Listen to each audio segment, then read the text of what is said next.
Olá, olá, olá, pessoas queridas, que estejam todos bem com a graça de Deus, nosso Pai. Vamos então, no dia de hoje, começarmos a estudar o capítulo 9 do Evangelho segundo o Espiritismo, decodificado por Allan Kardec. No capítulo 9, temos como título Bem-aventurados aqueles que são mansos e pacíficos. Aqui nós veremos também injúrias e violências, instruções dos espíritos, a afabilidade e a doçura, a paciência, a obediência e resignação e a cólera. Então, só pelo título e subtítulos nós vemos o quanto temos a aprender nesse capítulo, não é? Então vamos ver. Já sabemos que bem-aventurados são aqueles que são felizes, né? Felizes aqueles que são mansos e pacíficos. Então vamos ler um pouquinho e aí vamos procurar entender o que está sendo dito aqui. Injúrias e violências. Bem-aventurados aqueles que são mansos, porque possuirão a terra. Mateus capítulo 5, versículo 4. Bem-aventurados os pacíficos, porque serão chamados filhos de Deus. Capítulo 5, versículo 9, em Mateus também. Aprendestes o que foi dito aos antigos: não matarás, todo aquele que matar merecerá ser condenado pelo julgamento. Porém, eu vos digo que aquele que se encolerizar contra seu irmão merecerá ser condenado pelo julgamento.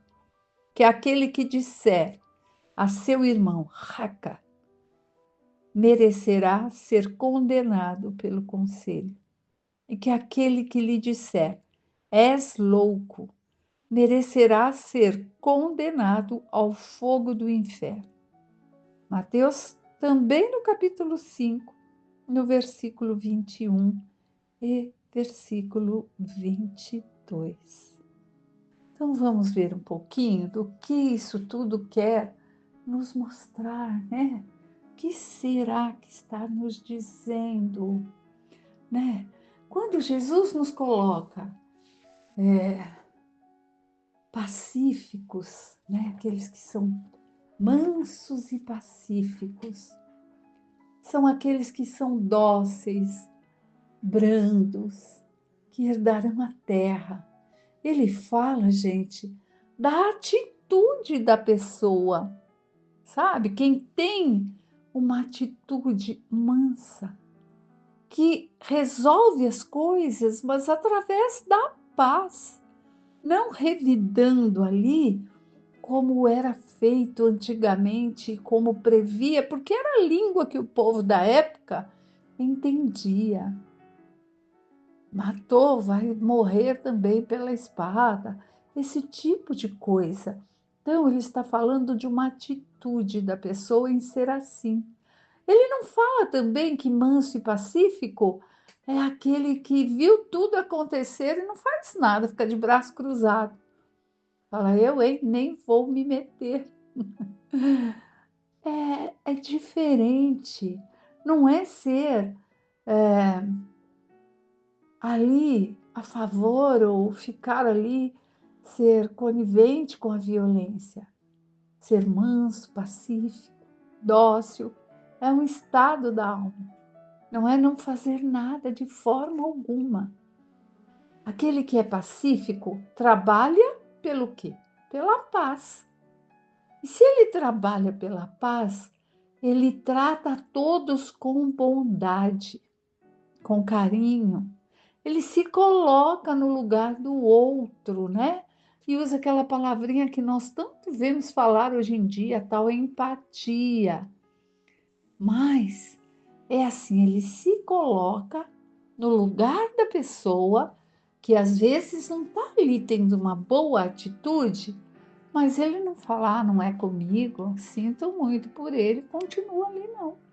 Por vezes o manso e pacífico tem que tomar uma atitude firme, mais firme, mas sem ter raiva. Não é tomar uma atitude firme pensando, ai meu Deus, fiz isso, então é isso. Sabe quando vai até a voz sumindo? Não é isso. É assim, nossa, a pessoa está tão perdida cometendo isso, eu tenho que ser firme, mostrar que não é correto, mostrar e não julgar, sem jogar sobre aquela pessoa tudo aquilo que está ali no íntimo da gente, sabe? Então, sabe colocar ao outro o que é preciso, dizer o que precisa dizer, né? Mas com brandura. E ele faz tudo o que é necessário para que a paz prevaleça. Ele olha o outro com piedade, porque ele compreende que o outro ainda não sabe o que faz. Não é isso que Jesus nos disse? Quando foi lá, todos nós, provavelmente, quando estivemos ali jogando pedra na cruz, porque se estamos aqui no Espiritismo, muita coisa que fizemos antes, temos que correr ali para nos melhorarmos. Devemos, sim. Eu, Silvia, devo ter feito muita coisa errada. E talvez lá na época em que Jesus aqui esteve como homem, encarnado. E o que Jesus disse? Pai, perdoa-os, pois eles não sabem o que fazem. E é isso, mansos e pacíficos não é cruzar o braço e deixar que aquilo que não está certo continue, mas falar com brandura, falar com calma, falar olhando nos olhos. Isso é tão raro ultimamente, né? Com esse tal celular, muitas vezes as pessoas estão todas na mesa, cada um falando com quem está no outro país, no outro estado, na casa do vizinho, menos com os que estão ali. Isso faz falta no dia de hoje.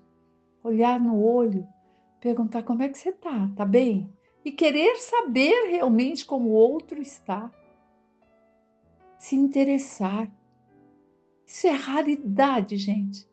Raridade que nós, que sabemos um pouquinho sobre o lado espiritual, temos que estar alertando. E nós alertando, não é? Que nós também, por vezes, estamos ali, nos distraímos com algo quando vemos que tem alguém entediado do lado, não é? Ou sou só eu que de vez em quando me percebo ali procurando alguma receita, alguma informação, aí ó, eu deixo para depois, porque eu gosto de falar, eu gosto de ser ouvida, e eu sei que há pessoas que também gostam de serem ouvidas, não só com os ouvidos e os dedos trabalhando, mas com o olhar. Isso é muito, muito, muito importante, né? Então, falar, aí, Silvia, mudou agora para os anos de 2026. É porque agora é isso que temos no nosso tempo. Mas mansos e pacíficos devemos ser nas pequenas atitudes, até assim, para chamar a atenção da neta. Eu moro com a minha neta. E é não deixar me levar pelas coisas que nem sempre são corretas que faz. E se estão com os adultos, ela mora comigo, com a mãe, com o vô.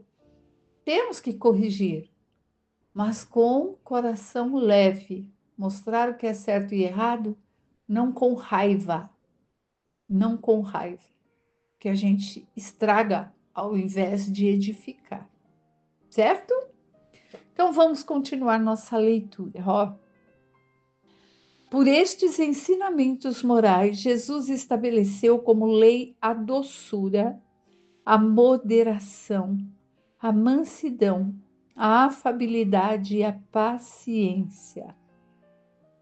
Condena, por conseguinte, a violência, a cólera e até mesmo qualquer expressão descortês para com nossos semelhantes.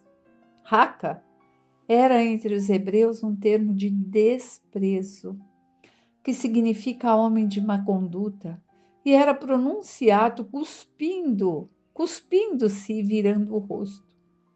Ele vai mais longe, visto que ameaça lançar ao fogo do inferno aquele que disser a teu irmão: és louco.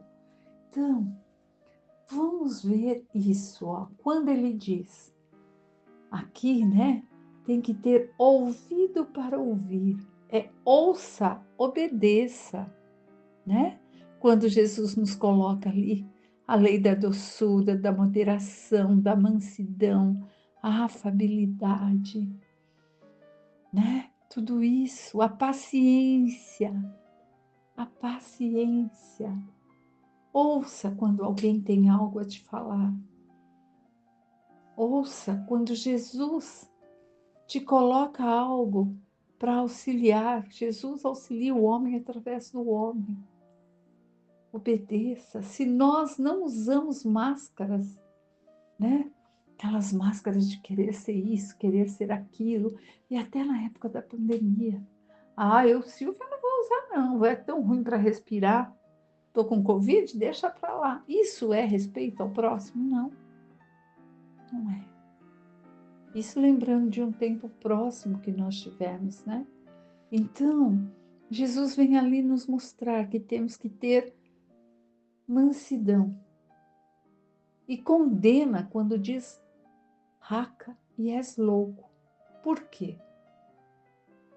Porque é um jeito de dizer ao outro: você é indigno, você não é merecedor de que eu olhe, fale, ajude, lhe estenda a mão, né? E aí, não pode ser assim. Quando Moisés já pregava, não matarás, mas o que será que era isso naquele tempo? Será que é tirar a vida do outro? Claro, tirar a vida do próximo a gente já sabe que é um pecado. Mas agir contra a lei de Deus. Quando a gente vê aí nos noticiários tantas coisas, feminicídio, marido tirando vida de mulher, mulher de marido, ladrões, termo meio forte, né? Mas é pessoas que roubam e tiram a vida do outro por celulares, por coisas assim. Estão agindo contra a lei de Deus. Estão. Não é para que ocorra isso, e isso já vem desde antes, né, dos ensinamentos de Cristo. Mas cada vez que nós tiramos a esperança de alguém, colocando o outro para baixo, a pessoa está ali cheia de esperança para fazer algo. Ai, porque agora vai dar certo, porque isso, porque aquilo, aquele outro. E a gente joga um balde de água fria, né? Para que entendamos. Nós estamos matando um pouquinho o outro, né? Então, Silvia, eu tenho que dar com os burros na água. Não é isso. Mas precisamos falar com moderação, falar, olha os prós, os contras, e veja no que vai dar, né? Por vezes o outro vai e faz aquilo, percebe depois de um tempo, fala, nossa, não deu certo. Mas é uma forma dele aprender, aprendeu com o erro, não é isso? Mas nós não nos omitimos, nós vamos ali, podemos auxiliar e ajudar, porque por vezes aquilo que para nós poderia não dar certo, para o outro vai e dá certo. E nós tivemos ali a paciência de ouvi-lo, de dar palavras de bons conselhos, pedir para ponderar. É isso que a gente vê, né? E que vê aqui nas Escrituras, no Evangelho, e que devemos também fazer. E quando se fala aqui nesse finalzinho, ele vai ainda mais longe, visto que ameaça lançar ao fogo do inferno aquele que disser és louco para teu irmão. Então aqui, ó, fogo do inferno, naquela época de Jesus, era algo que tinha um lugar chamado de Gina, fora dos muros ali, né, da cidade. E o que que acontecia nesse lugar que era o Gina ali, né? É onde se jogava o lixo e punha um fogo. E para o fogo se manter, eles jogavam enxofre. E o fogo ficava ali queimando constantemente. Para quê? Para acabar com o lixo, para tentar. Era tanto lixo, não tinha caminhão de lixo, não tinha nada disso. Então tinha um lugar lá fora, né? Ali a cidade era cercada pelos muros da cidade e tinha esse Gina do lado de fora. E ali ficava esse fogo queimando o tempo todo. Por isso era chamado de inferno. Inferno, né?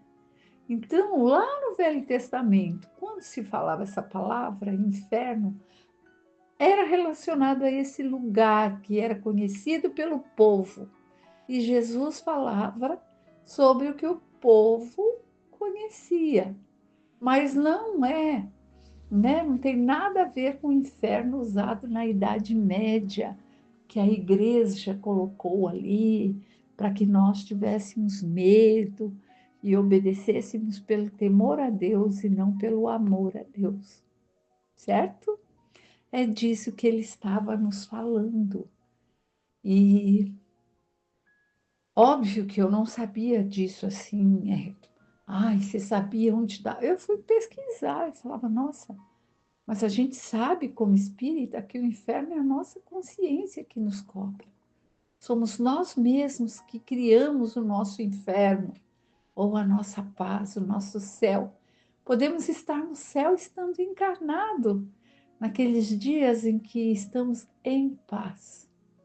Olhamos para o céu, sabemos ver a beleza das cores, sabemos perceber as plantas, os pássaros, e conseguimos sentir essa leveza que as coisas simples podem nos dar, se soubermos ter olhos de ver, ouvidos de ouvir. Ouvir no sentido da natureza mesmo, uma cachoeira, um passarinho. Eu gosto muito disso, né? Mas também podemos criar o nosso inferno se eu ficar atormentada, alimentando medos, tristezas, comparações, invejas. E aí, aqui, quando é citado nesse trechinho a palavra no fogo do inferno, ele está ali falando ainda nessa época que era ali conduzido dessa forma, né? Nesse espaço onde havia um fogo que não parava de queimar. E depois veio a igreja na Idade Média, e para que os fiéis obedecessem às leis, eles fizeram ali um, uma comparação com isso que já havia no Velho Testamento, com um inferno, um lugar onde as pessoas maldosas, entre aspas, né, maldosas a visão daquele que estava ali para julgar encarnado, iria. E com desenhos horripilantes que a pessoa só de ver morria de medo. Ah, eu não quero ir para o inferno. Então fazia-se lá coisas pelo ritual e não pelo amor. Coisa que com Jesus nós aprendemos que Deus não é o Deus do castigo, o Deus que pune. Está lá no livro Boa Nova, no item, acho que no capítulo 4, a família de Zebedeu. Quando Zebedeu, que conhecia o Velho Testamento, vai falar com Jesus, né? Quando Jesus convidou seus filhos, seus dois filhos, para serem ali seus discípulos. Aí foi a mãe, Salomé, e a mãe já estava pensando num rei, num palácio, como era antigamente. Falou: ah, Jesus é o representante de algum reinado aí. Vou pedir para que coloque meus filhos, uma à sua esquerda, uma à sua direita, porque estejam ali próximo dele, tenham bons cargos. E aí Jesus fala com ela, ela fica meio sem entender, conversa com Zebedeu, e Zebedeu vai ter com Jesus. E é a coisa mais linda, quem não leu, leia, capítulo 4 do livro Boa Nova, de Chico Xavier. E aí, Jesus mostra para Zebedeu, vai explicando, e Zebedeu, que já era conhecedor da lei, ele vai ficando maravilhado. E aí, no final, ele fala que acabou de conhecer um Deus de amor, um Deus que ama seus filhos e não que pune. E é isso, Jesus veio para nos ensinar esse amor. Perdão, me prolonguei demais, vamos parar por aqui, mas a gente continua na próxima palestra. Fiquem com Deus, que Deus abençoe a todos, que assim seja.